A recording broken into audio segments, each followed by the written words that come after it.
before we get to the topic of today, I'd like to say don't forget to let me spend my money so you don't waste yours by hitting that subscribe button, and don't forget to click the bell if you'd like to keep informed of new videos I am uploading on the We Deem channel. A $10 Game Boy, can it possibly work good, or is it complete Chinese crap? That's always the question. It did come in this nice packaged box. It kind of looks like a card game, but I have to give them kudos for at least trying to design the box. I know it's just a plain box, but it looks like they actually put some sort of work into the design of the box. Normally it's some garbage like this, and we'll get into this guy in another video. Just so you know, this is not the X9, and that's the kind of work I'm talking about, the kind of quality or effort, because the thing in this box is not even what's displayed on the box. But back into this guy. This is, I'm guessing that says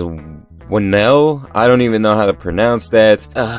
Their logo was obviously thought about. I mean, they put some sort of work into it. It apparently has an HD display and 168 in 1. It's 7.8 millimeter. It's ultra thin. This thing is really thin. I've had this thing out the box. I've been playing it for about a week. I wanted to actually know how it functioned before I did a video, which you guys all know that most times I just dive in.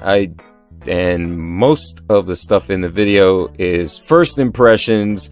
I did not research it at all, and it's just my opinion at first glance. And as it says here, built in 168 kinds of games. So you see that, built in 168 kinds of games. The Chinese, as I've said before, has a way with English. There's high definition display screen to make the game screen more delicate. I don't know what that means. And there's not much on the side of the box, and that was probably my fault.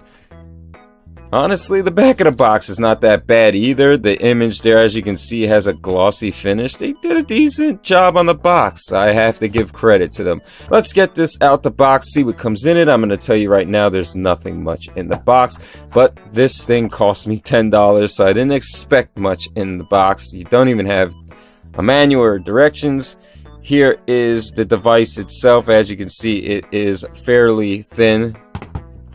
And you also get this really short micro USB cable for charging, but we all have plenty of those, so a short cable is not going to bother me. Let's look at the device itself. It has a D-pad, it has A and B. These are rubberized. I'll get into how these buttons kind of are annoying to me. I get why they went with it because of such a thin design, but I would have rather seen plastic buttons, and maybe these buttons down here being the rubber, and these, but at least these guys right here being plastic. You have a reset, an on and off. You have an S/P, which I'm guessing means start and pause. And down here, the sound button, which that we'll get into too, is kind of annoying. And you have a micro USB here for charging. Nothing else on here. Right here is the speaker. And I'm gonna tell you, it's not that great. It'd be nice if I could get this open and maybe replace it with a different type of speaker. Who knows, that might be a future project. Let's turn the device on. I do have this screen protector crap still on it. You have to hold the button in. Alright, as you can see, that's really low. Let's first get into the sound here. You have off, you have low, medium, and high. And as you can hear, it's not very high. And believe me, it's just the camera washing out the screen. But this is pretty bright. You have, I guess that's Chinese and English. And here's your menu system. I wish that these guys would put a little more work into the menu system of these Chinese devices. I know they're cheap. I mean, this thing was $10. What can you expect? The D-pad, for the most part, obviously it functions, as you can see, but there are some times where it does, because it's rubberized, it does seem to delay in response, or at least not register. But for the most part, it does work. You have, obviously, see your reset button.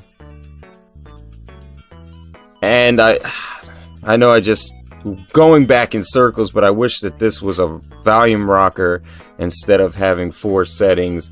And here's your start and select.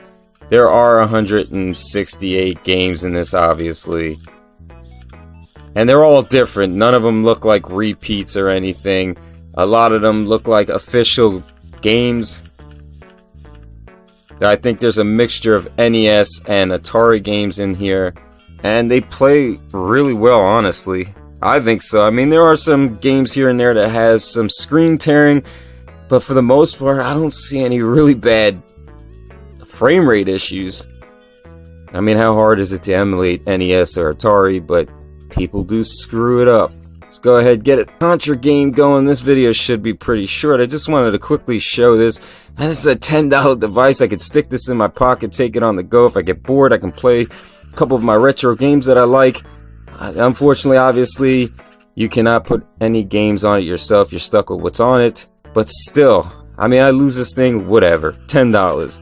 I don't want to lose it, but it's $10. You want to give it to a kid, you don't have to worry about them breaking an expensive device. And as you can see, it's working. The games are playable. The frame rate's not bad. I don't see any issues myself. Of course, I died because I suck. I suck at Contra. And I did it again. It's also hard to be looking over the cell phone screen while playing. But as you can see, game's functioning.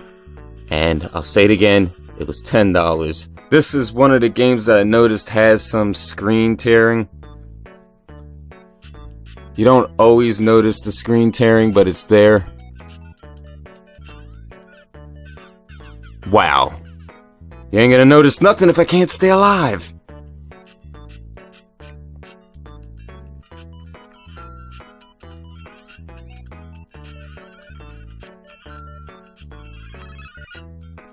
But as you can see, the game is playing. I personally, I mean, pay attention. I don't notice any frame rate issues. The game is playable on a $10 device this thin.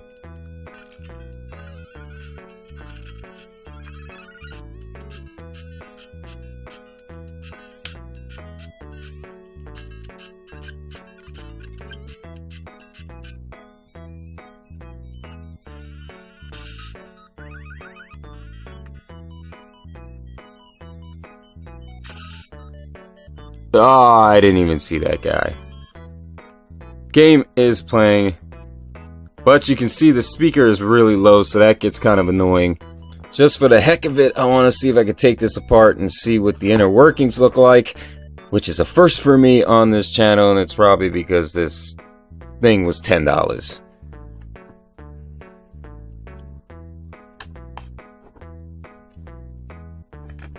If I can even get it open.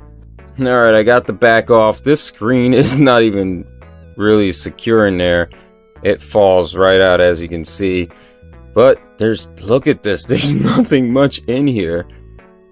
It's just this PCB, this screen, this little micro battery, which honestly, I haven't tested it to the fullest. But I've played for hours or two, and this thing, it lasts. I mean, it's... For such a small battery, that is amazing. Here's the speaker. I'd like to see if I can get maybe a better quality speaker. I mean, I don't know how much better it's going to get than this guy. But there's always options on the internet. I'd like to look. I don't want to break anything. But as you can see, I mean, that's all it is.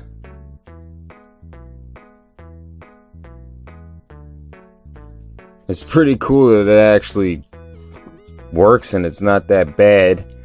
I'm most likely gonna just keep this around in my pocket, and anytime I get bored, and just pop this thing out and play it. Like I said, I got this off of Aliexpress.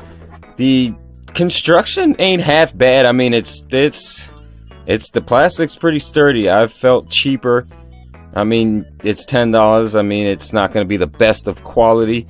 The rubber buttons, they work. they're slightly annoying. I wish at least the D-pad and the action buttons were plastic. The screen isn't that bad. The screen is pretty darn good. I mean, at different viewing angles it gets kind of washed out, but for the most part it looks fairly good. The colors do pop. The sound, I hate it. I mean, it's garbage. There's 4 settings: off, and then low, medium, and high ain't that good. That's high. I mean, you can hear it. It's not half bad. There is no headphone jack, obviously, so you're stuck with the speaker sound.